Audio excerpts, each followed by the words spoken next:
Take your time slowly, but do so.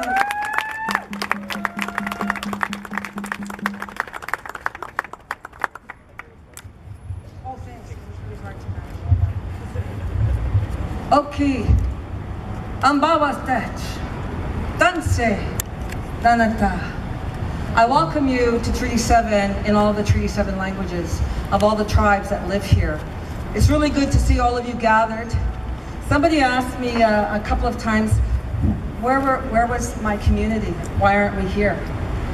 Well, number one, this is a really big week for us. We have Aboriginal Awareness Week, so we have our people are out celebrating being Indigenous, and they're out honoring. So there's that. We have been here since time immemorial. We have been here forever. The land that you walk on is sacred land. If you look over by Safeway on H Street there, and 11th Avenue, there used to be a sacred medicine wheel there. Now it's a parking lot. So there's many places around this city that are sacred. So please know you are walking on the bones of our ancestors, and you are walking on sacred places. Since the coming of the non-Indigenous people to this land, we welcomed them and we shared. We shared our resources, we shared our homes, we shared our food, we shared our culture, and we shared our community. And we began to welcome these people in. And before long, we found that the reciprocation wasn't exactly the same, because our people came with an open heart and a good mind, and to do things, as the elders say, in a good way, and that we walk and live in a good way. But instead, they came to take, because they saw that apparently we didn't have an ownership of this land, because that's not our teaching and that's not our belief, because no one owns the land, no one owns the air, no one owns the water, no one owns your spirit, no one owns you. As one little native boy said to me once, when I said to him, "Hey, where are you going?" Because I thought I was going to run across the road. He goes, "Hey, I'm the boss of me." Hey, you're right. So I just wanted to, not only to say those couple of things, but also, while I am really happy to see you all standing up for yourselves, I would also encourage you to stand up for everybody. And by that, what I mean is the Indigenous women of this land, because we have been targets since the colonizers got here, and our women still continue to be targets today. My daughter, when she was in high school, came out of school and a group of white men surrounded her and started pushing her around because they thought she was easy prey, because you know what? She's a native girl. So you know, that's what we have to stand up for. Is not only those Indigenous rights, because let me tell you, Indigenous rights is all rights. When you support Indigenous communities, you are also supporting yourself. So I encourage you strongly, strongly, strongly, strongly, that when you see something going on about murdered and missing women, that you stand up for it. When you see right now in the news, you see Alberta Health Services has 2 workers that they've suspended because, I don't know if anybody's seen the text, but one didn't like what happened in a workshop that was delivered down south by a very highly educated woman by the name of Ramona Bighead, who is the principal at middle school.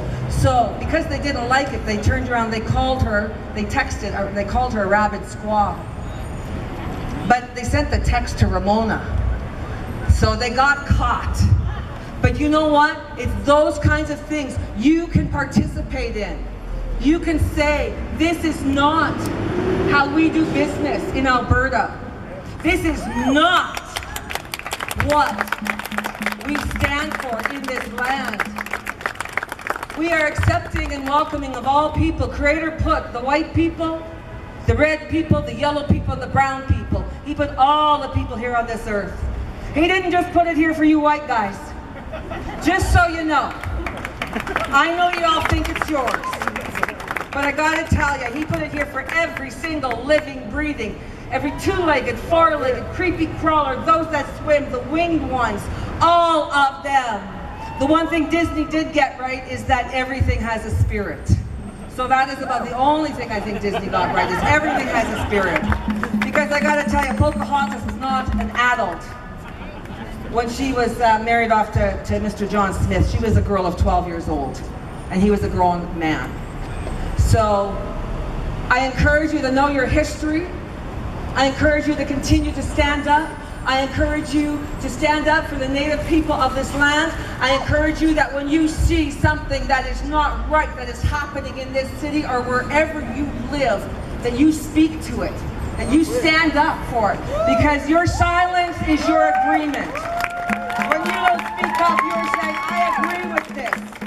And I gotta tell you, I might be a loudmouth, but I don't agree with a lot of stuff. And when I don't agree, it's got me in a lot of trouble, but I don't agree. I do know at the end of the day that I get to go home, I get to look at myself in the eye, and I get to go to sleep with a clear conscience and a good heart, because I know that I've done the very best that I can for that day. That's all we can do. So you guys go out from here, and you continue to stand up. You continue to speak up, and you continue to speak out. Because remember, we're all here in this together. Because whatever impacts you will impact me. Whatever impacts my community, because we were the first targets. And people turned an eye away from that. And they turned an eye away. And it was just a bunch of Native people getting beat up. It was just a bunch of Native women getting raped. Just a bunch of Native women getting murdered. But now, we're at a different place where people are awake. And so I thank you from my heart for waking up your spirits, for waking up your souls, for waking up your consciousness, and for all of those other folks, if you're here or if you haven't gone off to the rodeo park to have your little, I don't know, festival thingy, or whatever it is you guys are doing, that you know what, that when we gather in ceremony, we will continue to pray for you. We will continue to honor you, your right to live and breathe and to exist on this land, because the land is for all.